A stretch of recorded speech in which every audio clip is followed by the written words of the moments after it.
Kim Pao, Batina, Paulo, fans, kinilig. Matapos ang ilang linggong usap-usapan tungkol sa umano'y tampuhan ni Kim Chiu at Paolo Avellino, tila malinaw na sa mga fans na maayos na muli ang samahan ng dalawa. Sa isang viral video mula sa isang event, makikitang magkasama at magkatabi ang Kim Pao. Ayon sa mga nakasaksi, halata ang pag-aalaga at pagprotekta ni Paolo kay Kim. Dahilan para lalo pang kiligin ng kanilang mga taga-suporta. Patunay na espesyal pa rin ang kanilang malasakit sa aktres. Nagugat ang isyu ng tampuhan matapos mapansin ng netizens ang ilang pagkakataon na tila may distansya sa kanilang dalawa sa mga public appearance. Ngunit ngayon, marami ang natuwa at umasa na tuloy-tuloy na ang kanilang pagkakaayos.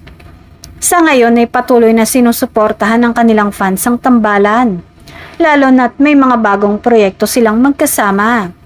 Para sa marami, ang simpleng pagiging magkatabi ay sapat ng patunay na ang Kim Pao ay mas matatag kaysa sa anumang intriga.